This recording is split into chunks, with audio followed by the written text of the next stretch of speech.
j'ai été élevé par une femme blanche. Les femmes, notamment en France, en Europe, passent leur temps à nous dire ce qu'elles attendent de nous. Un homme existe d'abord parce qu'il est quelqu'un socialement. Sinon, il n'est rien. Il faut qu'une femme fasse le choix quand elle a le pouvoir de le faire. De 18 là à 35. Sinon, quand tu n'auras plus les cartes en main là, le gars que tu auras eu l'habitude d'avoir à tes pieds, tu l'auras plus à un certain âge. Donc, la femme de 45 ans qui est pas contente, il faut qu'elle sache que c'est elle qui a posé le standard quand elle avait 25 ans. Moi, il me faut quelqu'un de loyal, qui ne me met pas des couteaux dans le dos, avec qui je suis en paix. Tu peux être Monica Bellucci, tu peux être Beyoncé. Si tu m'emmerdes, je me barre. Bonjour Edgar Yves. Bonjour Philippe. Merci de revenir, de revoir pour une deuxième partie du podcast. Avec plaisir, mon pote. Juste te représenter, pour les gens qui n'auraient pas vu la première partie, qui es-tu ?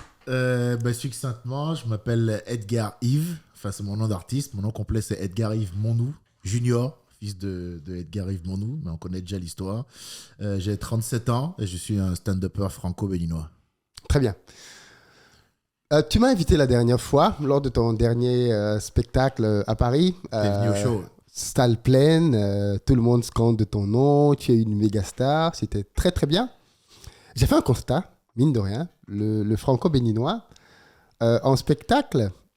J'ai trouvé, je te fais mon retour, je te l'ai dit ici, avec plaisir. Tu vas découvrir. On va pouvoir débriefer alors. Voilà, un débrief ici. On débriefe en direct. Pourquoi le besoin d'être aussi grossier en spectacle ? On ne peut pas faire d'humour, être drôle sans être grossier ? Est-ce que tu penses que c'est une composante ? Non, je pense pas que c'est une composante. Parce que en plus, dans ton langage courant, tu n'es pas vulgaire, tu n'es pas grossier. Ouais. Mais sur scène, tu enchaînes. Ouais, et j'ai l'impression qu'il y a une volonté d'être grossier. J'incarne un personnage assez dérangeant. Oui. Parce que j'aime bien ça. J'aime bien déranger. Et puis, dès que j'ai commencé l'humour, on m'a tout de suite dit que c'était pas bien les gros mots. Il y a un truc avec le rapport aux gros mots, globalement, aussi bien chez nous qu'en France, que je comprends pas trop. Parce que pour moi, on peut être très vulgaire sans jamais dire un gros mot. Moi, je connais des gens extrêmement vulgaires qui disent jamais un gros mot de leur vie. J'ai l'impression que dès qu'on dit un truc que tu biperas, que tu mettras des bips, parce que là, je préviens, je vais en enchaîner 3-4, ok machin, ok. Dès qu'on dit ça, les gens, ils se raidissent, comme si à partir du moment où on est sur scène, on doit incarner une forme de pureté et jamais déborder. C'est l'éducation. Ben, je comprends, mais mon rôle d'humoriste à moi, c'est de déranger. Tu vois, comme les sujets que j'aborde, je dis que pour moi, il y a des sous-métiers. Je commence le spectacle où je parle directement de ça. J'incarne un personnage très dérangeant qui vient bousculer un peu les codes parce que je pense que c'est une prouesse technique d'arriver à faire rire en disant un gros mot. Parce qu'en vrai, le gros mot, par définition, il raidit les gens. Donc, si tu arrives à les détendre malgré le fait d'avoir des gros mots, c'est-à-dire qu'au bout de 2 heures, j'ai le sentiment de devenir ce mec-là à qui tout est permis parce que finalement, on l'aime bien. Ça, c'est un tour de force. Tu comprends? Okay. J'aime bien passer par le moment où tu te raidis, le moment où tu n'es pas content. Et quand tu dis éducation, ça finit par devenir un réflexe pavlovien. Tu sais, Pavlov, par réflexe, tu fais le truc. Tu ne sais même pas pourquoi, mais tu réagis. C'est ça le principe du réflexe pavlovien. Donc du coup, par réflexe pavlovien, ah putain, j'aime pas le gros mot et tout. Et finalement... Non, finalement, il est quand même marrant. Donc, moi, c'est l'effet qui se coule auquel je veux arriver. Et ouais, c'est mon côté un peu rebelle. Dès que j'ai démarré l'humour, on m'a dit, ouais, le gros mot, c'est pas bien et tout. Puis, je me suis rendu compte au fur et à mesure que c'est pas une question de gros mots, pas gros mots. C'est une question d'être pertinent ou d'être marrant. Et ça dépend comment c'est employé ou pas employé. Mais le principe de c'est interdit, il faut pas le faire, ça m'a toujours dérangé, moi. Enfin, tu commences à me connaître. Oui, mais tu n'es pas responsable de ça. Mais il y a des jeunes, des moins jeunes, parfois même des gamins, à tes spectacles. Et donc, tu penses que les moins jeunes n'ont jamais entendu le mot c'est ça que tu veux, nous vendre. Quand le père sort avec son fils ou sa fille pour l'amener à ton spectacle, c'est pas pour qu'il entende ça. Mais c'est pas un spectacle pour enfants. Moi, je fais du stand-up. Ouais. Donc, je ne recommande pas de venir à moins de 14-16 ans à mon spectacle. Ouais. Ça ne me dérange pas. Je n'ai pas mis moins de 16 ans parce que je me dis qu'il y a peut-être un père qui manque de vigilance qui ramène son gamin. Et du coup, c'est un moment drôle pour tout le monde. Ouais. C'est déjà arrivé qu'il y ait des gamins dans la salle et tout. Et je dis, t'as quel âge? Le gars, il dit 12 ans. La salle entière se met à rire parce que tout le monde se dit, bon, lui, il s'est complètement trompé d'adresse. Et il y a des enfants que je fais rire. Donc, c'est aux parents de choisir ce qu'ils ont envie de pas montrer à leur enfant. Je pars quand même du principe que quand tu vas voir un spectacle, tu regardes quand même 2-3 vidéos, tu te renseignes. C'est pas très... Il n'y a pas à chercher très très longtemps pour savoir ce que je fais, ce que je produis. Il y a beaucoup de contenu à moi sur les réseaux. Ouais. Il y a des sketchs entiers de 10 minutes sur YouTube. Il y en a au moins 4 ou 5 maintenant. Et il y a toujours eu des gros mots dedans. Deuxième constat, il y a très peu de frères dans ton spectacle. Tu es franco-béninois, mais j'ai compté du bout des doigts les Noirs qui étaient dans la salle. Et puis la salle était pleine. Ouais, on était au Trianon, tu peux le dire. Ouais. Une salle de plus de 1000 places qu'on a complété 3 soirs de suite. D'ailleurs, merci d'être venu, je te le redis, et félicitations pour ton million d'abonnés Merci. sur YouTube. J'ai suivi. Je t'ai dit que je te suivais. C'est tu vois. gentil. Comme quoi, je suis pas un menteur parce que C'est vrai. je te suivais avant, je t'ai suivi après notre entretien. Ouais. Ça n'a pas, Merci. ça n'a pas changé. J'étais ravi de te recevoir. Écoute, pour te parler concrètement, les Noirs ne payent pas de tickets. Hein. Je vais pas tourner autour du pot. Je ne sais pas ce qu'ils ont. Mais écoute, maintenant, notamment avec, je crois que notre première partie a été un succès. Il y a beaucoup de morceaux d'interviews qu'on a postés qui ont buzzé, machin et tout. Beaucoup de prises de parole. J'ai l'impression que maintenant, on me connaît aussi bien pour certaines... Oui, parce que j'ai vu qu'après, tu as été invité dans beaucoup de podcasts de la frérot, communauté. ça a déclenché un raz de marée pas possible. On dirait que maintenant, on me connaît aussi bien pour les podcasts que pour, Oui, pour le stand-up. stand-up, Ça ouais. me dérange pas. Encore Ouais. une fois, moi, j'aime pas être dans un carcan défini. Ouais. Je sais faire des blagues, mais je sais aussi parler quand il faut parler. J'adore parler, tu Oui. vois. Moi, vraiment, ça va. C'est très facile. T'as vu, c'est facile de me parler ou de me contacter, de me joindre et de me faire venir. C'est assez facile parce que j'aime beaucoup ça. Mais concrètement, ouais, les gars ne payent pas, quoi. Les gars, tu les vois dans la rue. Quand je marche beaucoup dans la rue, maintenant, j'ai fait beaucoup de marches. Là, je te dis que je fais attention à ma santé. Donc, je fais des longues C'est très marches bien. de 10-12 km, tu vois. Ah oui, quand même. Ah oui, j'essaye d'y aller, quoi, tu vois, pour que ça compte. Parce Ouais. que à 10, C'est vrai. 12, ben oui, parce que frérot, en vrai, 1 heure de marche, ça compte pas. Ouais. Ce qui compte, c'est 1 heure de footing. Oui. 1 heure de footing, ça Mais compte ils de nous disent fou. qu'il faut faire 30 minutes de marche par jour. 10 000 pas. Oui, ils mais disent- c'est pour... C'est de l'entretien, c'est ça? Oui, c'est l'entretien, ça. Ouais. Si tu veux que ça compte, C'est pour et que brûler, tu veux, oui, et que ok. tu veux brûler, que tu veux sécher, Ouais. 1 heure de course, ça compte. Ouais. C'est parce que là, tu vas dans les graisses profondes. À partir de 40 minutes de course, tu Oui, commences à tu bien commences taper à dedans. rentrer, ouais. Moi, souvent, quand je courais à l'époque, c'était une 10. Une 10, tu avais brûlé à peu près 1100 calories. Ouais. Bon, ben, pour brûler l'équivalent en marchant, il faut faire le double. Ouais. Et c'est pas compliqué. Ouais. C'est le double. En marchant, c'est 2 fois plus. Et en vélo, c'est, je crois, quasiment le double aussi. Tu vois, un truc comme ça. Ah Un oui, peu. même le vélo brûle pas, Le pas vélo beaucoup. brûle. Ce qui brûle le plus, frérot, il n'y a pas de mystère. Hein. C'est la C'est de course. mettre tes baskets Et de courir. dans la brousse. Hein. Ouais. Ça là, on n'a pas inventé mieux. Tu peux faire toutes les salles de sport du monde.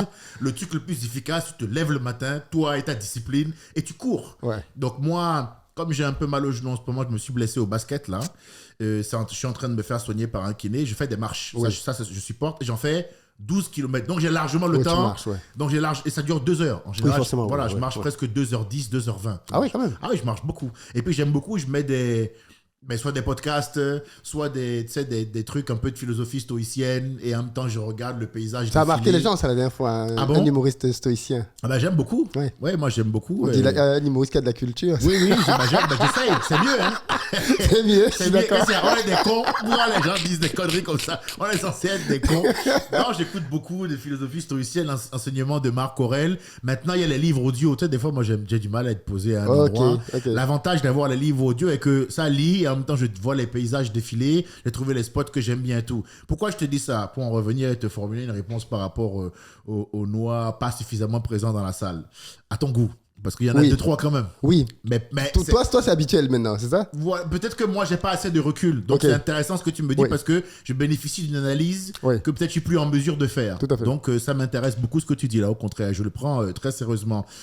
Quand je marche, donc, pourquoi je parlais de ça? En fait, il m'arrête systématiquement. Là, je me suis garé devant chez toi. Il y a un gars qui m'a dit Dieu merci, tu existes. Donc, lui, il va à un niveau. Donc, lui, il est à un niveau. J'ai l'impression qu'il a à 2 doigts de coucher avec moi. Le gars, il va beaucoup trop loin.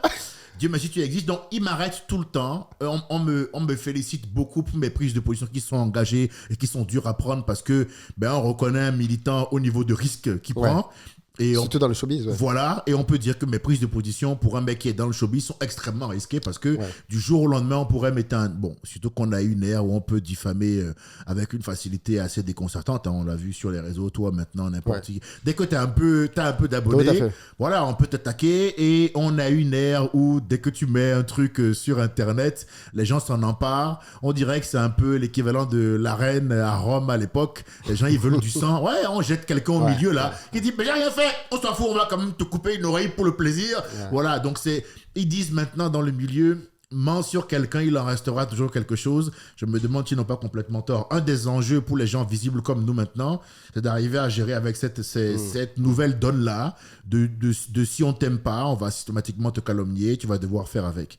Mais bref, ils me sollicitent souvent dans la rue, les gens, mais effectivement, j'en vois pas beaucoup au spectacle. Après, j'en vois toujours un peu, mais c'est sûr qu'il y a beaucoup plus de blancs. Extrêmement beaucoup plus. Voilà, il y a beaucoup plus de blancs, beaucoup plus de blancs que de noirs, mais ça m'intéresse pas d'avoir un public de noirs, hein, ceci dit. Hein. J'essaye d'être moi-même authentique et j'attire dans ma salle ce que mon authenticité crée et génère. Donc, j'aurai ce que je mérite. Mais est-ce que c'est pas aussi un peu ta culture? Parce que mine de rien, on attire à nous ceux qui nous ressemblent. J'imagine que dans la vraie vie, au quotidien, tu as beaucoup d'amis blancs.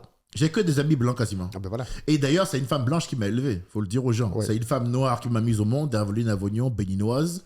Mais elle n'a pas eu l'occasion de m'élever parce que du coup à 6 ans mon père s'est séparé d'elle et on est parti en France et j'ai été élevé par sa nouvelle femme blanche blonde rochelaise Virginie Dopchi qui elle m'a élevé depuis que je suis petit. Donc j'ai des nouvelles de ma mère quand même maintenant aussi, donc biologiques, et j'ai des rapports très corrects et très bons avec Virginie. Donc du coup j'ai 2 mères pour le prix d'une, mais mon éducation a été faite par une blanche, donc je suis un vrai hybride, c'est-à-dire que je suis un Renoir mais j'ai vraiment été élevé comme un process qui explique que j'ai les codes, que j'ai du vocabulaire, que je sais comment fonctionner un peu ici. J'ai grandi ici, entre ici et le Bénin, j'ai les 2 cultures.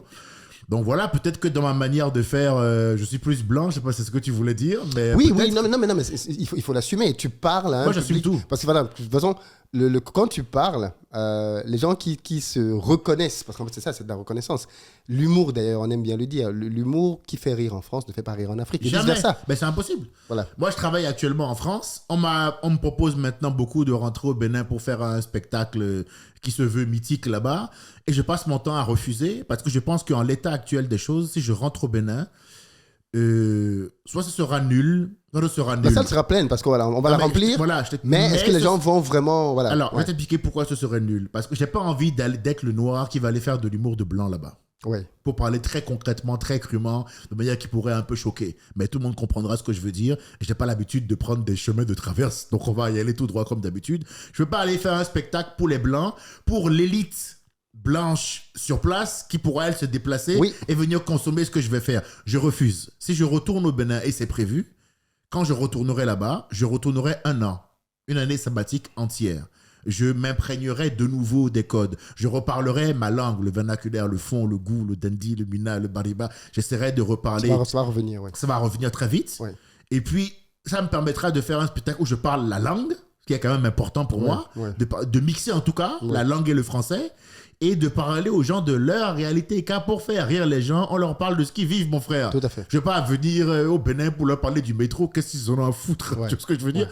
Donc, c'est un processus dans lequel je m'inscris et qui sera plus ou moins long. Mais t'inquiète pas que ces éléments-là, je les ai bien en tête. Et que par là, la communauté m'importe aussi. Il y a aussi il y a quand même une communauté africaine très forte qui me soutient. Oui. Je te rappelle que mon premier buzz, c'est mon sketch sur la corruption, hein, que les gens peuvent aller voir sur les réseaux, et qui a surbuzzé en Afrique, où je parle justement de ma condition de fils d'homme politique africain, où je parle des rapports de corruption, et je compare la corruption en Afrique et la corruption en France. C'est mon premier sketch qui encore aujourd'hui a des millions d'exemplaires différents sur les différents réseaux.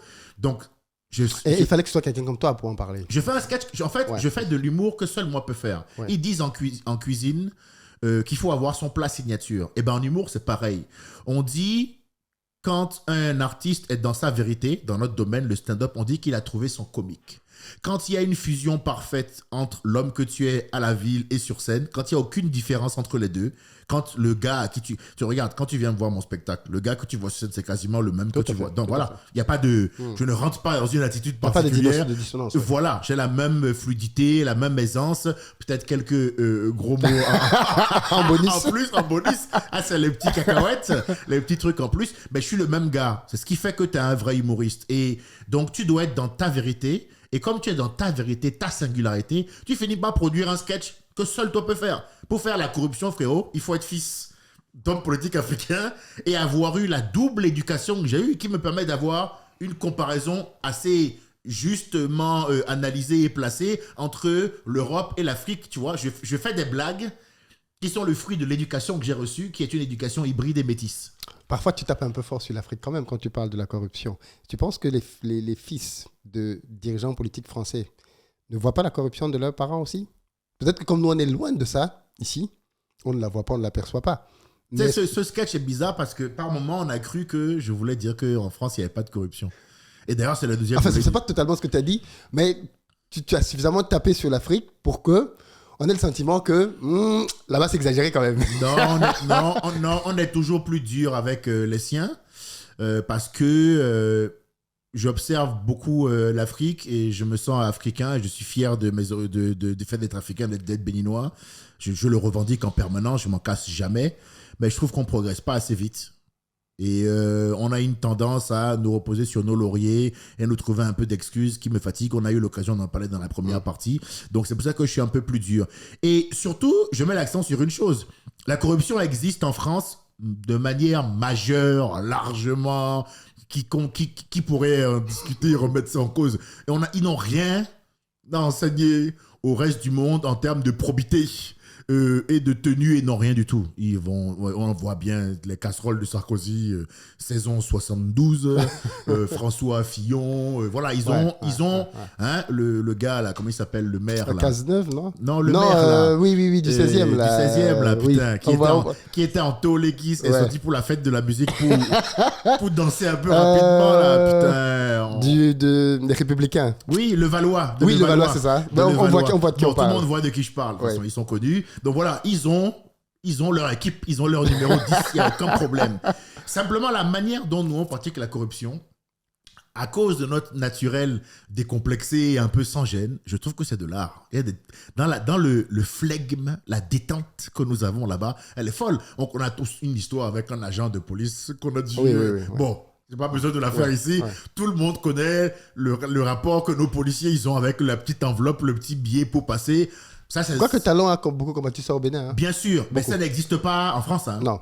D'accord. Ça, moi, je l'ai connu au Bénin. Il n'y a pas ça en France, hein, frérot. Ouais. Donne 10 €, un gars ici. Bon, ou alors, le budget qu'il faudrait pour corrompre un agent de la marée chaussée en France, c'est pas pareil, il n'est pas le même. En tout cas, c'est pas avec 5 € que tu vas annuler ton amende et récupérer tes points sur ton permis. Alors qu'avec 5 €, il y a des guépiers dont tu peux t'extirper chez nous. Et donc, c'est ça qui me fait marrer et que je mets un peu en avant, quoi. Voilà. Donc, je compare les deux, mais sans pour autant... mon but n'est pas de nous dévaloriser par rapport à l'Europe, mais je dis que si la corruption existe en Europe de façon aussi majeure qu'en Afrique, voire même plus, la manière dont la corruption est pratiquée en Afrique, c'est une détente. Je donnais un exemple dans le sketch à l'époque, parce que c'est un sketch que je joue plus depuis longtemps, mais dans le sketch à l'époque, je l'avais peaufiné, je donnais l'exemple du président ougandais qui, à l'aube, à la fin de son exercice, cherchait un moyen pour continuer et avait donc fait une déclaration à la télévision pour dire que lui n'avait pas bien vu. Mais qu'en fait, parce qu'il avait atteint l'âge limite, tu vois. Et donc, il dit qu'il n'avait pas bien vu, mais qu'en fait, finalement, il était beaucoup plus jeune que prévu et qu'il s'en est rendu compte grâce au diocèse de son pays. J'ai dit, mais tu comprends? Là, c'est une proposition artistique qui est folle. T'imagines qu'il dit, mais je suis compatriote, je n'avais pas bien vu. Hein. En fait, je suis un jeune homme de 28 ans. J'ai dit, bah non, c'est excessif, tu vois. C'est pour ça que je dis que c'est artistique chez nous, parce que c'est gros et ça manque de finesse et donc, tout au moins, on peut en rire largement, quoi, tu vois. Ouais. Il nous reste que ça, d'ailleurs. Ouais. Alors, moi, je fais rapidement mes maths. La salle est pleine, plus de 1000 personnes. Tu fais de l'autoproduction, donc tout l'argent rentre dans ta poche. Bon, tu loues la salle, bien évidemment. Tu payes quelques charges. Tu gagnes beaucoup d'argent quand même. Moi, je considère que je gagne très bien ma vie. Hein. Actuellement, cette saison, par exemple, j'ai tourné j'ai tourné entre 20 et 30 000 à peu près. Il y a des mois où je faisais minimum 15 000 et puis je montais pas mal quand même vers les 30 000, tu vois. Donc, on peut considérer que j'ai fait une belle saison. Si tu rajoutes en plus les droits d'auteur, les petits contrats publicitaires du style, va voir tel match, on te paye. Alors, on m'a payé 25 000 € pour aller voir le match NBA quand ils sont venus là, jouer. Là. Tu sais qu'ils sont venus jouer, bien sûr. On m'a appelé, on m'a dit, voilà, tiens, je te paye tant pour que tu ailles voir. Qui te paye ça? Parion Sport, c'était un contrat avec Parion Sport. Je ne vais pas dire tous les détails, mais c'était un contrat où j'ai été payé pour aller voir le match. Alors que en vrai, je l'aurais fait pour 20 euros. Hein. Mais faut jamais leur dire. Hein. Pour 20 euros, je serais allé le faire parce que j'adore le basket, tu vois. Et puis moi, j'ai une com assez basket parce que tu vois, je mets souvent des maillots, je fais souvent des gestes de basket et tout machin. Je suis un ancien basketteur, donc voilà. Et donc, par rapport à mon folklore et à ma ligne édito, ils ont dit, bah lui, on le prend, on le met là. Donc il y a des contrats comme ça. On te paye pour aller voir des matchs, on te paye pour assister à des 25 événements. 000 € pour aller voir un match. Et faire des stories. Ouais, pour dire que tu étais au match. Et faire des Mais stories. j'ai vu pour ta dire story, je crois. Ouais, et faire des stories pour dire que tu es au match. Et même faire. Il y avait un ballon là, un ballon où tu shootes avec le ballon et tout. Et puis du coup, tu peux gagner de l'argent. On shoot à 100 000 €, un truc comme ça. Tu devais faire la promo de ce ballon là aussi. Bon, en vrai. Des broutilles, quoi. Tu vois, des broutilles, quoi. Ah ouais, d'accord. Ah oui, donc là, ça devient 5 minutes de taf, 1 heure de plaisir. Oui. Et puis, tu es payé. Donc, mais c'est aussi ce que tu fais qui déclenche tout ça. C'est-à-dire qu'après, tu rentres dans une zone où l'argent rentre de plein de manières différentes, mais parce que tu as déclenché un truc et que quand tu deviens connu dans notre domaine, c'est toi qui es connu. Donc, le produit, c'est toi. Et donc, pour celui qui organise l'événement, ce qui compte, c'est que toi, tu sois là. Donc, lui, il est prêt à payer pour que toi, tu sois là. Parce que sinon, peut-être tu aurais d'autres trucs à faire, tu voudrais faire autre chose. Bon, là, en l'occurrence, sur le basket, franchement, en vrai, je serais venu même gratuit. Mais évidemment, je ne l'aurais pas dit. Je leur ai dit, laissez-moi réfléchir.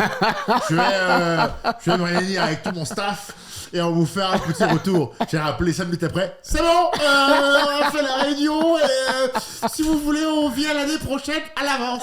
Voilà. Pour 25 000 €, je viens 8 fois, monsieur. Tu n'as pas négocié pour avoir plus? Non, pas du tout. Pour moi, c'était déjà une dinguerie. Frérot, quand il m'a dit ça, j'ai raccroché, j'ai fait mais non. C'est pour ça que, tu sais, c'est pour ça que si t'es pas quelqu'un de détente, un peu relâché, un peu déconnecté de ça, tu peux finir par vraiment croire que tu es quelqu'un. Tu comprends? C'est vrai, Mais oui. C'est vrai. Frérot, ça rentre là après. Hein. Ouais. Tu dis, moi, quand je me déplace. On donne 25 000 €. 25 000 €. Tu finis par le croire, tu comprends? Ouais. J'aurais pu te dire, Philippe Simo. Deuxième partie. Deuxième partie, va falloir quand même me faire un petit chécos. Donc, mais heureusement pour moi, je suis un mec. J'accorde pas du tout d'importance à ces choses-là. Mon bonheur, je le trouve ailleurs. Ma stabilité, je la trouve ailleurs. Je sais que ça peut être éphémère. Je sais que c'est pas ce qui compte vraiment. Ce qui est le plus important pour moi, c'est les 1000 personnes dans la salle et le moment privilégié qu'on passe et le fait qu'ils me permettent de faire ma passion, d'en vivre et qui me permettent de vivre mon rêve et de profiter, de prendre soin maintenant de mes proches, de pouvoir m'acheter un peu ce que je veux. Maintenant, quand je fais les courses, je ne regarde pas. Mais je ne suis pas millionnaire, si c'est la question que tu te poses. Pas encore. du tout. Par contre, à ce rythme-là, je peux espérer le devenir dans 4-5 ans. S'il y a pas de... À force d'épargne ou à force d'augmenter tes gains? Non, à force d'épargne. Parce Tu que... épargnes? Oui. Tu as peur du lendemain? Moi, je suis pas le genre de gars qui a peur du lendemain. Mais, non, je suis plutôt... Bah, frérot, tu connais le profil quand même. Je suis pas le genre de gars, je vais pas te dire ici, ouais, non, en vrai. Ma mère me le dit en permanence. T'inquiète pas que elle y pense pour 8. Elle y pense pour tout le monde. Je lui dis même qu'elle va me porter l'œil, qu'il faut qu'elle arrête parce qu'elle me dit souvent, mets de côté. Tu fais un boulot où on sait jamais. Précaire. Mets de côté. Elle le fait tout le temps. Tu vois, là, je viens de prendre un nouvel appartement. Elle me dit, il fallait rester peut-être encore 1 an dans l'autre. J'ai dit, mais l'autre, les baskets débordent des placards, il fallait quitter les lieux. Elle m'a dit, oui, bon, là, quand même, le loyer, il est cher. Machin. J'ai dit, écoute, on va acheter, on va faire des trucs, t'inquiète, je mets de côté, tout va bien. Je mets pas de côté, mais ma manière de dépenser fait que quoi qu'il arrive, frérot, il reste beaucoup plus que... Tu vois, il reste beaucoup d'argent. Pourquoi? Parce que moi, frérot... En fait, tu te contentes de petits plaisirs. Mais c'est ça. Ouais. Moi, frérot, ce que j'aime, tu peux même le dire sans que je le dise, moi... Manger. Bon plat. Ça là, Philippe. Écoute-moi bien, je ne déconne pas avec ça. Hein. Mais je pense que les gens ne prennent pas la pleine mesure à quel point je suis un activiste de la nourriture. Frérot, je commande des meilleures pièces de viande. Ouais, tu t'es fâché avec les véganes. Oui, eux, ils veulent ma mort. C'est sans doute ma faim, c'est un mangeur de légumes qui viendra me poignarder en pleine rue. Ils ont tué Malcolm X pour ses convictions. Moi, ils me tueront parce que je suis un danger pour la planète. Tu vois, ce que chacun aura la mort qui mérite, qui lui convient. Mais moi, en vrai, frérot, j'adore manger. Maintenant, je fais un peu de sport, je fais attention. Et heureusement, pour moi, maintenant, je prends du plaisir dans le fait de manger sain. Avant de venir, je me suis fait une bonne salade, mais des bons produits. Je prends la meilleure huile d'olive, la meilleure laitue, le meilleur oignon rouge, la meilleure pomme de terre, la meilleure carotte, le meilleur comté pour couper un peu des... Et puis, je suis un bon cuisinier. Donc, je fais fais ça toi-même. ma petite mixture, mon meilleur melon. Quand tu prends des bons produits, c'est super bon la bouffe. Hein. Ouais. En fait, il faut continuer à prendre de plaisir de manger, mais il faut manger mieux parce que frites burger, là, ça mène nulle part, tu vois. Enfin, si, ça mène quelque part, mais c'est Ouais. 6 pieds sous terre. Donc, il faut aussi le dire aux gens. Et il faut manger peut-être moins de viande, mais de manière plus qualitative, tu vois. Par exemple, je vais peut-être pas manger beaucoup de viande dans la semaine ou que du poulet. Et le dimanche, je peux me taper un rôti de l'espace ou une côte de bœuf incroyable, bien notée. Donc, c'est ça, mais quoi qu'il arrive, ça ne vole pas très haut. Mais du coup, oui, effectivement. Si tu gagnes entre 15 et 30 K par mois, si ton plaisir c'est la bouffe, tu vas pas entamer C'est vrai. ton budget de manière conséquente. Ensuite, il y a mon loyer. J'ai un loyer actuellement de 3 500 euros. Ah ouais, quand même. Oui, j'ai déménagé là, j'ai déménagé fort. Ah ouais, quand même. Oui. 3500 balles. J'ai déménagé C'est pour fort. quelle superficie? 100 mètres carrés, mais c'est quai de Valmy. Je n'aurais pas exactement l'adresse. mais Pourquoi tu fais ça? bon, je sais pas, qu'est-ce que tu me conseilles? C'est Non, non, quai- j'en sais rien, mais pourquoi tu vas prendre un loyer aussi cher? 3500, c'est un salaire. Mais parce que Quatre. je voulais quitter l'endroit où j'étais, qui était à 1002, mais qui était beaucoup moins bien et où je commençais à étouffer. Il y a d'autres alternatives. Comme quoi? Comme Vincennes, c'est un beau quartier. Pourquoi aller. Ah non, quai de Valmy, j'aime bien. Je suis allé là où j'aimais bien. Comme c'est moi le capitaine de mon bateau, je suis allé où j'aimais bien. Et Pourquoi? ben, j'aimais bien quai de Tu te Valmy. sens bien avec les Non, parce Bourges? non, c'est Bobo déjà. Il y a Ouais. il y a le canal Saint-Martin. Bah, si tu me demandes si je suis mieux avec les Bourges qu'au 9-3, oui, hein. J'ai aucun problème. T'assumes. Ben, frère, qu'est-ce qu'il y a? Il y a un souci là-dessus? Bien sûr. Et on fait comme on peut pour progresser dans la vie. Ouais. Donc, du coup, je suis allé là-bas. Il y a le canal Saint-Martin. C'est donc un cours d'eau qui traverse tout en longueur la zone qui est magnifique. Il y a des arbres, de la verdure. Il n'y a pas de vis-à-vis, frérot. Ah oui. Il n'y a pas de gars énervé le matin que je vois qui me transmet une vibe négative où on fronce les sourcils quand on se voit. Il n'y a pas ça, frérot. Il y a une belle superficie, j'ai un dressing, un lit, un grand salon, une buanderie, des machines à laver, lave-vaisselle, tout ce dont j'ai besoin. Puis moi, je suis un branleur, j'aime pas trop réfléchir. Tu sais, j'arrive, je paye à tout ce qu'il faut et puis je passe à autre chose. Je mets un tableau pour dire que c'est moi qui ai fait la décoration, mais en fait, je n'y suis pour rien. Tu vois ce que je veux C'est dire? meublé? Ouais, c'est meublé. Ok. Meublé, et puis après, sur la fin, je pense que je vais acheter ce truc-là. Autre Voilà. truc, ouais. Ah, Voilà. tu vas. Oui, le but c'est d'acheter ce truc-là. Le but c'est de commencer par louer et de finir par acheter, quoi. Voilà. Parce que quand tu gagnes. Bon, on parle beaucoup d'argent sur cette chaîne, Oui. on parle du gestion des finances, et on dit que le loyer doit coûter 20% idéalement de tes revenus. Hmm. Si tu prends un loyer à 3500, ça veut dire que tu dois toucher 70 000. Ça dépend comment tu vois les choses. Moi, par exemple, c'est ce que je gagne que avec la scène, ça. Donc, c'est sans prendre en compte, je t'ai dit, les droits d'auteur. Oui, je sais ça que ça Donc, monte, c'est pas ça ce que monte, je ça monte. gagne. Oui, Donc, c'est parce que je gagne Oui. 30 000. oui. Tu vois ce que je veux dire? Ouais. Si tu prends tout en compte, je dois être à 30 000 chaque mois, peut-être. Oui. Effectivement. Parce qu'il y a Lycée. il y a des mois à 15, voilà, lycée. Ouais. Si tu prends tout en compte, à mon avis, je dois être à 30 chaque mois. Faut préciser qu'il n'y a pas longtemps encore, tu vois, par exemple, je viens de faire un film, j'ai tourné dans le prochain film de Jean-Pascal Zadi, Les damnés de la Terre, qui traite de la première expédition spatiale africaine. Donc, évidemment, tout va mal se passer, comme on s'en doute. C'est d'ailleurs tout le comique de l'histoire. Et pour ça, j'ai été payé peut-être 35 000 d'un coup. Et 35 000 d'un coup. Tu as des rentrées comme ça qui Non, mais- viennent. et 35 000 d'un coup, c'est un an de loyer, du coup. C'est vrai, À Quai de Valmy, là où je suis. c'est vrai, T'as capté? c'est vrai. Donc, en fait, et puis, si je vis pas maintenant, je vivrai quand? Ce concept de il faudrait que je fasse attention. Ça, c'est un point intéressant, ça. Est-ce que tu es. Bon, tu l'as parlé, tu as dit ça la dernière fois avec le Memento Mori. Est-ce que tu es plus carpe diem? Toi, tu penses qu'il faut. Non, moi, je vis, faut je vivre, vais vivre quand? Ta meilleure vie Mon maintenant? frère, nous sommes dans un monde, on touche du bois, on se souhaite pas de malheur, Ouais. où ça peut mal se passer. Oui. On a besoin d'exemples de ça. Tu connais la cigale et la fourmi. Ah, oui. Mais Ça peut mal se passer. je suis pas non plus la Mais si- cigale. mais Hein. si ça se passe mal. Je suis pas non plus la cigale. Si ça se passe bien. Je Tu es encore là. connais déjà la reste, frérot. Ouais. J'ai déjà connu la reste. Mon histoire, vous la connaissez, je Ouais. l'ai racontée ici. Je l'ai déjà connue. Qu'est-ce qui va bien pouvoir se passer de pire que ça? Ouais. Donc, ma mentalité, et puis, on peut comprendre mon rapport aussi à l'excès, à mon envie de kiffer, parce que je me dis, hey, ça y est, j'ai cotisé pour 120 ans, moi. Ouais. Dans ma tête, en termes de charge mentale, en termes d'encaissement de douleur et de souffrance, j'estime que j'ai cotisé pour 160 ans. Mais je me suis trompé tout à l'heure dans les calculs largement d'ailleurs. Je suis en train de recalculer depuis tout à l'heure. Mais en fait, non. Quand on est à 30 000 par mois, 20%, c'est plutôt 6 000. Donc tu es largement en deçà. Ben oui, de- si tu peux pas payer un loyer à 3 000 euros avec 30 000, tu fais comment? Tu vois ce que C'est je veux vrai, dire? c'est vrai. Donc, je le fais. Et parce que je veux vivre, parce que je veux créer une famille. Donc, quand je reçois madame, je veux qu'elle voit que je m'inscris dans un projet à longue durée, qu'il y a ce qu'il faut maintenant. Tu penses que ça compte ça pour les Parisiennes? On a ce cliché de Ça compte dire, pour toutes les femmes du monde, mon frère. c'est ça que je veux là. C'est quelle histoire de parisienne qu'est-ce que tu racontes, folie? Il me dit, est-ce que tu penses ça compte pour les parisiens? Donc les Camerounais, c'est vrai que c'est le RSA qui les attire. C'est vrai que c'est le RSA qui excite les Camerounais, n'est-ce pas? Arrêtez de vous foutre de notre... Ils ne voudront jamais le dire. Ouais. Ils ne voudront jamais le dire. Tu verras même que ça, quand tu le posteras en commentaire, on m'insultera pour ça.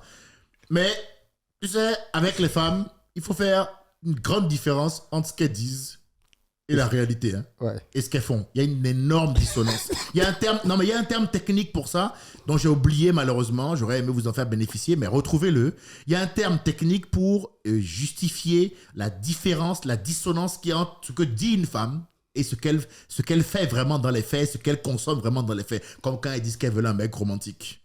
Lui, on l'a jamais vu. Hein. Ce gars-là, on ne l'a jamais vu, Philippe. Hein. Toujours le bad boy avec les abdos qu'il est. Bon, donc comme quoi, il y a une grande différence entre ce qu'elles prétendent vouloir et ce qu'elles veulent vraiment. Mais par principe, par réflexe pavlovien, elles te le concéderont jamais. Mais mon frère, ce qu'une femme veut, c'est être en sécurité, il me semble. Ouais. D'accord. On n'a pas les mêmes aspirations selon moi. Je peux me tromper. Mais si je me lance dans l'analyse, je dirais qu'une femme veut la sécurité et que nous, on veut la paix. Donc pour avoir la paix, là, on doit trouver les moyens de les mettre en sécurité, non? Tout à fait. Mais d'accord. Comment on met quelqu'un en sécurité? C'est pas avec des jetons? Ça joue grandement dans notre monde. Ah bon? C'est dans le monde dans lequel toi et moi on vit, on est en sécurité sans jetons? Non. Ah, d'accord. Dans un appartement où il n'y a pas de plaque pour chauffer l'eau, où il n'y a pas de chauffage. On va pas t'aimer longtemps. Merci beaucoup. C'est quel amour. Ça va aller vite, hein? Ça va aller vite. Donc, il faut dire aux gens, cherchez l'argent. Cherchez l'argent, mais cherchez fort. Pas doucement, hein? Cherchez fort. Ça dit, cherchez à une grande... Parce que l'argent, dans le système capitaliste qu'on a créé, Ouais. Ce qui compte, c'est pas l'argent. Ce qui compte, c'est ce que l'argent représente. Tout à fait. Et l'argent représente la liberté. Quand tu as de l'argent là, mon frère, tu es libre. Tu prends pas le métro si tu n'as pas envie. Tu vas en vacances si tu veux aller en vacances. Tu payes. Quand tu vas au restaurant, tu choisis le plat que tu veux manger. Ouais. Tu as compris la phrase que je viens de dire ou Tout pas? à fait. Voilà. Quand tu vas au restaurant, tu Tu choisis ne le décides plat. pas sur la base des prix. Tu décides Merci. sur la base- Merci d'expliquer aux gens.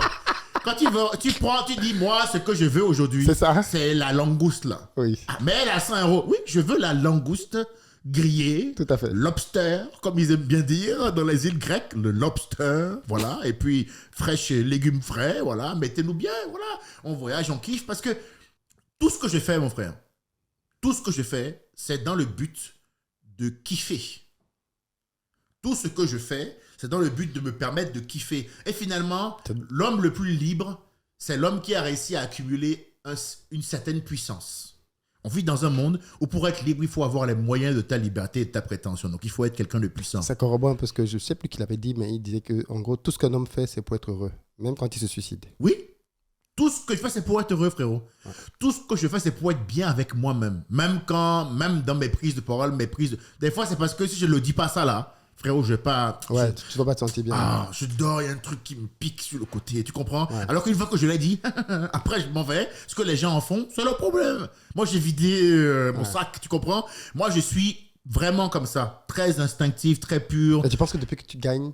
On va se dire les termes. Hein. Ouais, est-ce que tu as le sentiment que je triche? Tu es là pour ça, donc. Ben voilà. Tu as le sentiment que depuis que tu gagnes beaucoup plus d'argent, le regard des gens a changé sur toi, et le regard des femmes a changé sur toi?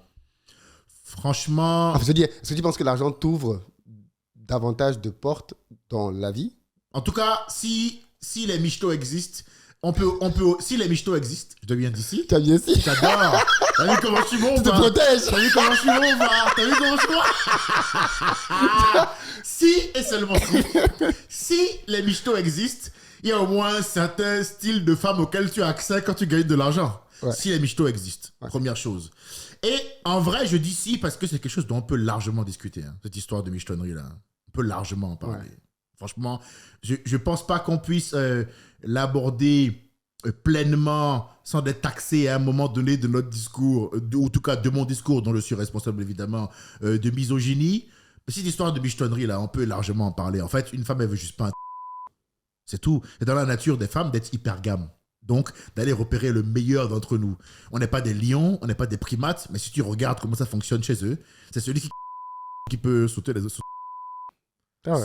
C'est celui qui arrive et qui chicote tous les autres. Bon, lui, il n'en a pas une. Hein. Il a accès. Donc, bon. Illimité. Peut-être que d'ailleurs, les humains devraient se réajuster. Non, voilà, non, mais je pose une suggestion. Peut-être qu'on devrait avoir accès un peu plus quand on a réussi à marquer des buts. Mais bon, hein. Mais bon, écoute, je pense que l'argent, ça m'a donné plus de facilité. Ça m'a permis peut-être de conclure un peu mieux, de draguer dans un meilleur cadre. Et peut-être qu'avant, pour draguer une femme, j'allais l'emmener au flunch et que maintenant, si une femme me demande de bruncher, je vais peut-être réserver au Peninsula Hotel, qui est le meilleur brunch de Paris. Si on te laisse entrer. Si on me laisse entrer, parce que Avec Serena, d'ailleurs, parce que j'y vais souvent, donc ça m'a marqué qu'elle a été refusée. Bon, moi, ils m'ont pas encore refusé. Bon, je sais pas c'est quoi l'histoire. Bah, ils savent que tu vas faire un sketch sur eux, donc. Bah oui, c'est sûr. Ça. Bah, je comptais en parler. J'ai vu le post X de Serena. Ouais, c'est honteux. Après, je connais pas vraiment le fond, donc je suis en train de creuser pour pouvoir plus m'exprimer là-dessus. Mais si c'est vraiment ce qui s'est dit, si c'est vraiment ce qu'elle a dit, et je pense qu'elle a aucune raison de mentir. Serena Williams, mec, elle a aucune raison de mentir. Elle s'en bat les couilles. Elle est multimillionnaire, elle en a rien à foutre. À mon avis, c'est passé un truc choquant. Et elle l'a dit. Et c'est marrant parce que moi, je vais toujours bruncher. Enfin, pas toujours parce que le brunch est cher. Combien c'est 350 € à deux, hein, un truc comme ça. Hein, 400 € à deux, le brunch. Tu vois ouais, quand même. Bah, si vous avez pris. Si vous avez brunché, c'est-à-dire vous avez joué le jeu à fond, vous avez pris de la boisson chaude, boisson froide. Après, il y a accès à un buffet à volonté, mais bon, un buffet. De très très haut standing, des Saint-Honoré, des pâtisseries, de grands chefs. Est-ce que tu y vas seul? Tu vas avec ta compagne? Non, je vais avec ma compagne. Elle est blanche? Elle est italienne. Donc tu as une caution que Serena n'avait peut-être pas. Remarque, c'est peut-être... Bah oui, oui, quand oui, on vous voit à deux... C'est vrai. Non, moi j'y vais avec madame, moi toujours. Et puis avant elle, j'y allais avec des dates, mais mes dates, c'est des blanches. Pourquoi? J'ai été élevé par une femme blanche, donc peut-être qu'il y a un truc de l'enfance qui fait que... Non, mais je vais pas te faire de la psychanalyse à 2 balles. Tu fais partie de ces noirs dont on dit quand un noir réussit, il se met avec une blanche. T'as entendu ça, non, avec les footballeurs? Oui. Cette polémique. Oui, oui. Oui, moi je fais ça, ouais. Moi je fais ça. Moi je fais ça. Moi je fais ça. Ouais, moi je... Pourquoi tu fais ça? Alors, je vais te répondre. C'est une préférence? Alors, je vais te répondre. Tu reproches quelque chose à tes sœurs? Alors, je vais te répondre. Oui. Je vais te répondre. Premièrement, psychanalyse à 2 balles de base, j'ai été élevé par une femme blanche. Oui. Donc, peut-être que... comment il s'appelle? Freud. Voilà, où il y a un truc d'Oedipien, là, d'aller chercher la mère, machin. Mais la figure féminine que j'ai depuis que je suis petit... Pas ma mère noire qui m'a élevé, c'est une femme blanche, blonde, et je te cache pas que mon père l'a pas sélectionnée. Voilà, bon, il l'a pas sélectionnée parce qu'elle était moche, quoi, tu vois. Ouais. Parce que mon père, pour le coup, avait l'argent. Donc il lui restait quoi? Il lui restait quoi à choisir? Bon, il a pas choisi parce que c'est elle qui lui faisait les courses à Auchan. T'as compris ce que je veux dire? Ouais. Donc c'était une très belle femme. Donc j'ai ça en référent, première chose. Deuxième chose, moi j'ai vécu au Bled et j'ai pas trouvé à l'époque ma avec les femmes noires avec qui je suis sorti exceptionnelle. En revanche... Ça veut dire quoi, ça? Ça veut dire que, notamment sur... je l'ai trouvé un peu prude, pas suffisamment débridée. Mais tu avais quel âge aussi? Oh, j'avais quand même à l'époque... j'ai fait des allers-retours, comme je te dis. Donc, j'ai eu des bails à 17, 18, notamment. C'est drôle parce que, tu vois, j'ai jamais entendu le sexe comme justificatif. Et pourtant, maintenant que tu le dis... Ça peut être un point. C'est-à-dire que les gars qui ont un certain succès, effectivement, le jour où par... comment tu te penses là? Il a manqué de vigilance. Il manque de vigilance, surtout avec une blanche. Ben oui. Il s'est dit, mais en fait... Frérot, parlons concrètement. T'as l'argent, t'as l'appart, t'as la fame, la notoriété. On dit, quand t'es un homme qu'il faut maxer les différents segments. Physique, économique, la notoriété, ce que les Grecs et les Romains appelaient la dignitas, ça veut dire d'avoir une sorte de reconnaissance sociale, être intelligent et cultivé. Tes 5 segments. Quand tu as tous ces segments-là, tu dis, bon, maintenant, ce qui me reste à faire, moi, c'est choper la meilleure femme possible. Ou bien on va pas parler concrètement. Tu dis, je veux ce qu'il y a de mieux. Et ce que nous, on recherche chez les femmes, c'est pas ce que les femmes recherchent chez nous. Hein. Nous, on peut facilement, en étant un mec de niveau 10, sortir avec une femme de niveau 5, hein. Pour peu qu'on estime que Soit bien roulé, parce que nous, on va regarder le physique, on est des hommes, on va pas commencer à parler chinois. Donc, il faut qu'elle soit jolie physiquement. Ah ouais, elle est belle, elle me plaît bien, elle me colle, elle me prend pas la tête, tu vois, on va le formuler comme ça, parce qu'un homme s'installe là où il trouve sa paix. Oui. Une femme s'installe là où elle est en sécurité, un homme s'installe là où il trouve sa paix. Les deux se ressemblent, mais c'est pas la même chose. D'accord? Donc, tu vas trouver une jolie femme avec qui tu t'amuses au lit, concrètement, et vous avez des bonnes discussions, machin et tout, et elle te prend pas la tête. Voilà, c'est tout. Nous, ça s'arrête là. Hein. Nous, c'est fini. Hein. Tu couches bien avec nous, on mange bien, on s'amuse au pieu, on a une vie à peu près correcte, on fait des choses. Ça nous suffit, nous. En vrai, moi, ça me suffit, moi. Voilà, moi, ça me suffit. Moi, il me faut quelqu'un de loyal, qui ne me met pas des couteaux dans le dos, avec qui je suis en paix, parce que si tu me casses les... Tu peux être Monica Bellucci, tu peux être Beyoncé. Si tu m'emmerdes, je me barre. Je me barre. Surtout à l'ère de maintenant, là, où on se sent libre de faire à peu près tout ce qu'on veut. Si tu m'emmerdes, je me casse, Philippe. Donc, faut vraiment pas m'emmerder. Il faut être tranquille. Tu vois ce que je veux dire? Non, tu peux t'exprimer, fais tout ce que tu veux, mais ne m'emmerde pas. Si tu m'emmerdes, je m'en vais. Je vais te dire un truc. Les femmes, notamment en France, en Europe, passent leur temps à nous dire ce qu'elles attendent de nous. Tu sais pourquoi? Parce que si le marché de la séduction est une entreprise, nous sommes les candidats et les femmes sont les recruteurs. Hein. Donc, si les femmes n'aiment pas le marché de la séduction tel qu'il est là, il faut qu'elles se posent des questions. Hein. Parce que nous, on ne fait que s'adapter par rapport à ce qu'on doit faire pour les avoir. Donc, c'est elle qui fixe les règles, mon frère, hein, d'une manière ou d'une autre. Quand elle nous dit, c'est un truc qui me fait souvent marrer. Ils se plaignent souvent maintenant du fait que les hommes, à 40 ans, vont chercher bien souvent une femme un peu plus jeune, machin et tout. Tu connais ce cliché de pourquoi est-ce que l'homme de 45 ans va chercher une meuf de 25-20 ans. Mon frère, ça là, selon moi, c'est parfaitement juste. Tu veux que je te dise pourquoi? Je vais te développer le raisonnement. Quand tu as 18 ans là, et que la meuf de 25, tu veux la choper, elle va vers qui? Complète, s'il te plaît, c'est important pour les gens. De 35-40 ans. Merci beaucoup. Ouais. Parce que lui, il peut payer les pop-corn, il peut payer l'orangina sans sueur. Il a même peut-être le petit Vespa rouge original avec qui on peut prendre les cheveux au vent. Donc, quand tu as 18 ans, le message que elle, qui est la reine du bal, t'envoie, c'est que pour l'avoir, elle, tu dois être ce mec-là. Et pour être ce mec-là, maxer tous tes segments, être en forme physiquement. Bon, le visage, tu ne peux pas trop le changer, mais par contre, tu peux te muscler, machin et tout. Voilà. Le corps. Voilà. Si en plus, tu as une belle gueule, alhamdoulilah, toi, t'es pas mal, tu vois. Belle gueule, argent, notoriété, machin. Et quand tu arrives à ça, la meuf de 25 ans que tu convoitais, là, elle en a 45.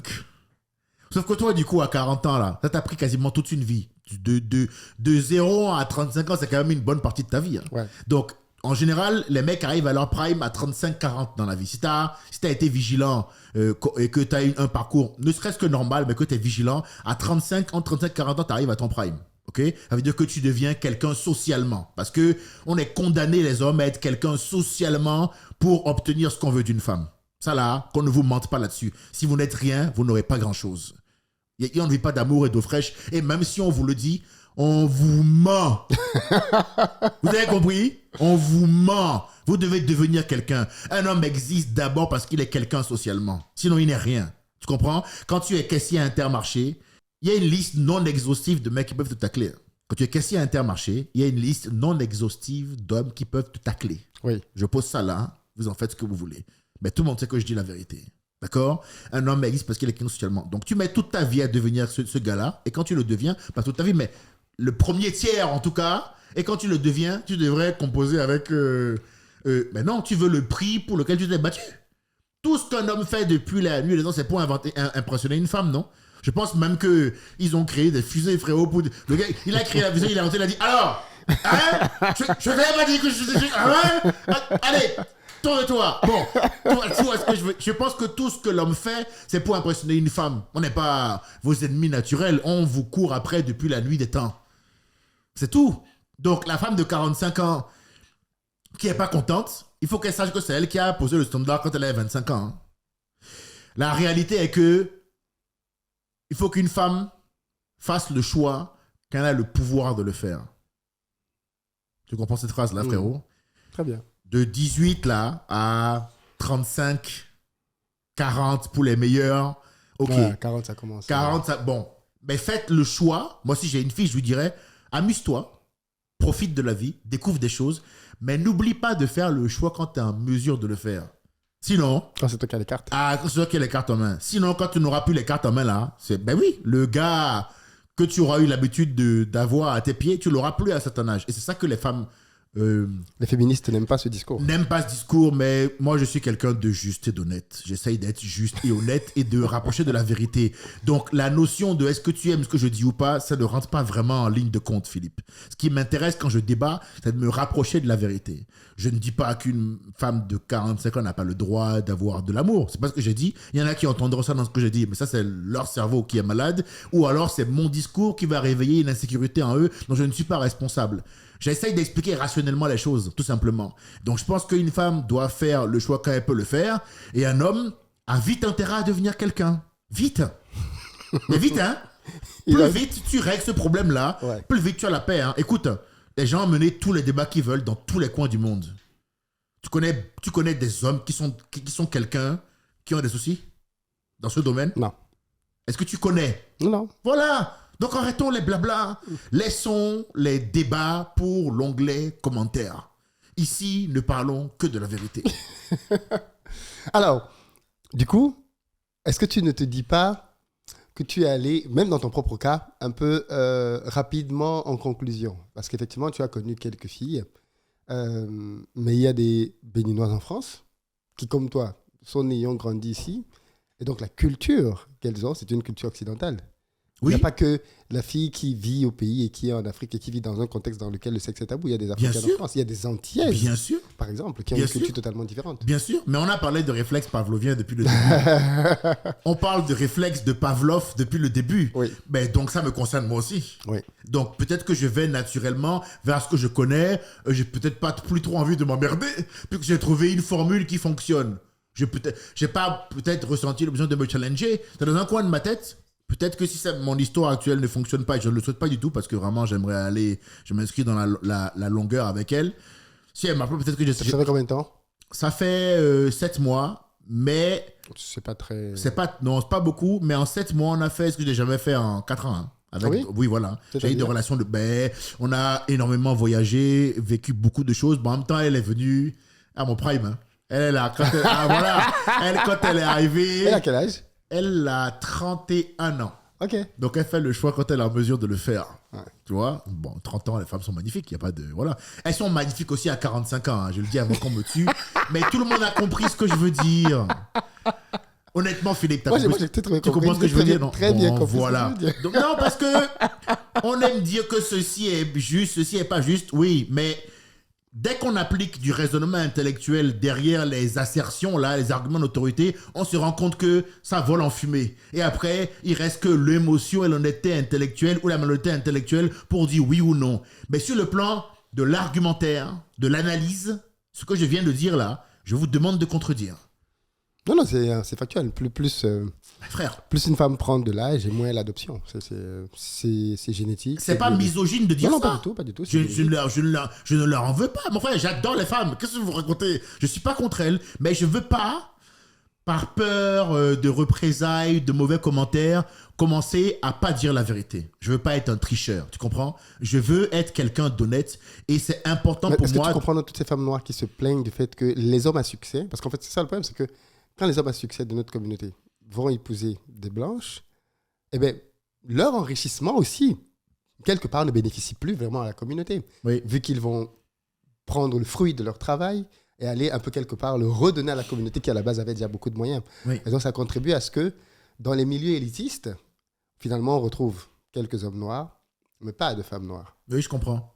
Oui, je comprends. Je n'ai rien à dire à part le fait que je fais preuve de mansuétude et que je comprends, d'empathie et que je perçois, je plusois, je reçois.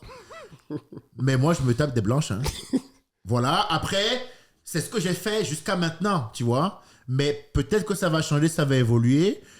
J'espère que cette discussion-là déjà sera intéressante pour les gens qui vont l'écouter, j'en suis sûr, qu'elle va créer des réflexions, notamment sur la question du tabou, des échanges, de ce qu'on vaut en termes de prestations sexuelles, vraiment, demandez-vous si vous êtes des bons coups.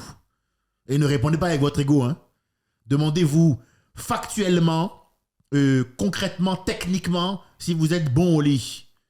Et Pourquoi il faut l'être? mais pour faire plaisir à l'autre quand même. Est-ce que l'autre s'est plaint? Pardon? Est-ce que l'autre s'est plaint? Bah, Entre eux deux, ils sont très bien comme ça. Ce n'est pas parce qu'on ne se plaint pas qu'il n'y a pas de problème. Le véritable amour, c'est de ne jamais avoir à dire qu'on est désolé. Ça veut dire que le véritable amour, c'est arriver à percevoir ce dont l'autre a besoin. Si tu es vraiment en face avec quelqu'un, tu perçois ce dont il a besoin avant même que vous en parliez. Moi, quand j'ai couché pour les premières fois avec ma copine avec qui je suis, au bout d'un moment, elle m'a naturellement dit, mais on est d'accord que là, t'es pas content de ça, sans que j'aille à lui en parler. Pourtant, c'était dur pour moi d'amener le sujet. J'en parlais avec mes potes en long, en large, en travers. Mais dès que je me retrouvais en face d'elle, j'avais du mal à le formuler parce que je ne voulais pas la blesser. Je ne voulais pas lui donner le sentiment qu'elle ne savait pas faire, qu'elle était nulle. Tu sais à quel point ça peut blesser ça, tu vois. Donc, je ne savais pas comment l'amener. C'est un sujet très dur à amener. Et ce qui nous a sauvés, c'est que l'un comme l'autre, on est empathique. Et on sent ce dont l'autre a besoin quand il est mal à l'aise. On analyse le langage corporel, le moindre tic, et du coup, on pose sur la table. Et pour le coup, moi, si tu me fais une passe, j'enroule, hein, frérot. Je mets un enroulé du gauche et je mets dans la lucarne. Et donc, au moins, on discute et on en parle. Et oui, je comprends que certaines femmes noires disent que oui, les gars vont avec des blanches. Mais écoute, c'est comme ça. Hein. Chacun fait ce qu'il veut dans la vie. Et de ce point de vue-là, on ne va pas se prendre la tête. Oui, mais c'est un raisonnement très individualiste de dire que chacun fait ce qu'il veut. Je suis individualiste. Je suis un anarchiste, moi, frérot. Je suis un libertaire. Moi, j'en ai rien à foutre. Tu vois, j'essaye de... Mon côté collectif, moi, c'est mon amour pour la vérité, mon appétence pour la vérité. J'essaye de dire aux gens ce qui fonctionne pour moi et de faire en sorte que eux, ils puissent se trouver là-dedans, ils puissent trouver la partie et faire à leur sauce, la partie qui leur correspond et faire à leur sauce. Je n'ai jamais dit que j'étais un modèle à suivre. Je n'ai jamais dit ça. Jamais dit ça. Moi, ce qui m'intéresse, c'est la philosophie, c'est le débat, c'est l'échange. Je parle avec toi, je me rapproche de la vérité. Chacun trouve sa tambouille, mais est-ce que c'est à moi de porter la destinée de toutes les femmes noires, de tous les hommes noirs d'Afrique? Non. Pour autant, j'appartiens à la communauté et pour autant, même si on peut me taxer d'individualisme, la simple discussion qu'on vient d'avoir là, si tu la diffuses dans tous les pays d'Afrique, ça aidera énormément de gens. La franchise avec laquelle je viens de parler là, ça aidera énormément de gens. Donc moi, je fais ma part. Peut-être pas comme elles auraient aimé que je le fasse, mais j'essaye. Et puis j'ai le mérite de reconnaître les choses, de ne pas les nier. Je comprends ce qu'elles disent, mais j'essaye d'expliquer pourquoi moi j'ai fait ce choix-là. Et ça permettrait peut-être potentiellement aux générations après moi de ne pas faire ce choix-là. Donc en fait, ma part, je la fais. Ma contribution à la stabilité et à l'assainissement des rapports dans notre communauté, ben, je l'apporte. Ma part, je la fais. Voilà. Peut-être pas comme vous auriez aimé, mais je la fais. Et il faut pouvoir prendre ça en compte. Si toi, c'est pas noir ou blanc, je me situe quand même plutôt au milieu. Je suis quelqu'un d'imparfait et c'est normal, ce serait pas marrant sinon. Ben, je fais de mon mieux et tout le monde voit que je fais sincèrement de mon mieux. Je n'élude aucune de tes questions. Je réponds franco de port parce que je veux que les gens puissent prendre ce qu'il y a d'intéressant là-dedans pour eux et qu'ils jettent ce qu'ils n'aiment pas. Moi, je ne me vois pas comme quelqu'un d'absolu. Hein. Tu comprends? Très bien. Ben écoute, on arrive au terme de notre deuxième partie. Je pense probablement qu'on fera une troisième lors d'un prochain passage. Avec plaisir. Avant ou après Back to Africa, je ne sais pas te dire à ce stade-ci. Ouais. D'ailleurs, je ne sais pas quand cette vidéo va être publiée, mais a priori avant quand même. Et je serai à Back to Africa. Yes, tout à fait. Donc, merci beaucoup de nous... comment on dit ça? De nous honorer de ta présence avec aussi. Plaisir. L'honneur est pour moi. Et vous lui direz pourquoi vous ne prenez pas les tickets. Ben non, on comprend. Ben non, mais et de manière générale, c'est vrai que c'est pas des grands payeurs. Hein. Ouais. Bon, ils viennent à mon événement. Ils viennent à ton événement. En fait, peut-être que toi, c'est de la distraction. Et peut-être qu'ils estiment que... En général, les gens payent pour ce qui peut leur apporter de l'argent. Après, ils me soutiennent beaucoup sur les réseaux. Ouais, par contre, ça, oui. Ouais. La communauté africaine me soutient beaucoup sur les réseaux. Et dès qu'ils me voient quelque part à un événement, ils viennent toujours me voir pour me donner de la force. Donc, je les en remercie. Et puis, de toute manière, ma salle est complète. Donc, de toute façon, ils sont quelques-uns à la remplir, un peu partout en France, qui continuent comme ça et qui fassent bien ce qu'ils ont envie, parce que moi, c'est ce que je prône. Donc, qu'ils fassent bien ce qui leur fait plaisir. Moi, déjà, ce qu'ils me donnent, c'est beaucoup. Tout à fait. Tout à fait. Merci beaucoup, les amis. Merci beaucoup à toi. Edgar. Merci beaucoup. Beaucoup de courage à toi. Beaucoup de succès. Force, frérot. Beaucoup d'argent. Toi aussi, Et frère. on se reparle très prochainement. Avec plaisir. Go, ciao.